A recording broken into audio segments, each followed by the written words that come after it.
Almendralejo es una mediana ciudad de Extremadura, capital de la comarca de Tierra de Barros, una fértil zona agrícola donde el viñedo y el olivar son los productos principales. No en vano, somos ciudad internacional del vino y tenemos entre nuestros edificios más emblemáticos el Museo de la Ciencia del Vino y hacemos una feria anual para exportar, vender y dar las excelencias de este producto. Además es la ciudad del romanticismo, porque aquí nacieron José de Espronceda, en este mismo palacio, un poeta romántico español de reconocido prestigio, y Carolina Coronado. Y también es conocida como ciudad de la cordialidad,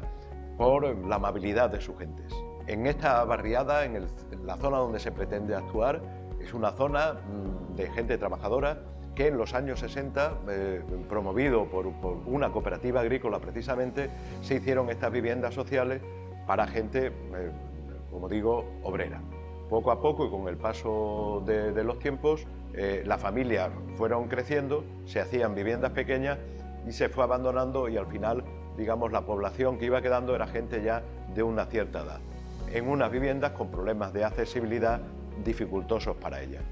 Poco a poco se ha ido ocupando también por un cierto movimiento especulativo que arrienda estas viviendas en las épocas de cosecha, en el verano y en el otoño, a precisamente temporeros, inmigrantes de otras nacionalidades que vienen a recoger esas cosechas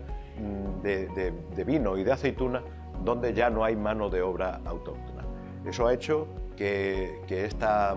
zona a veces tenga problemas de convivencia entre distintas culturas y lo que pretendemos es que haya una rehabilitación sostenible, una rehabilitación eficaz, accesible y creemos y esperamos que esto sirva para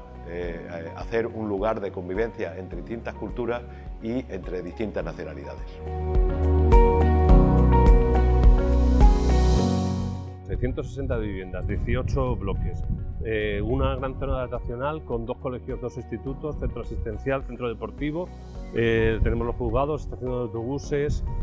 tenemos también el Museo del Vino, es decir, el entorno nos da todas las posibilidades de una convivencia de estos vecinos en nuestras calles. Estas viviendas son unas viviendas de los años 60, viviendas obreras de unos 40 metros cuadrados. Al no poder vivir en 40 metros cuadrados por una sobreocupación de las viviendas, está ocasionando una sobreocupación de estos espacios públicos, con lo cual es determinante poder recuperar esta ciudad para estos habitantes,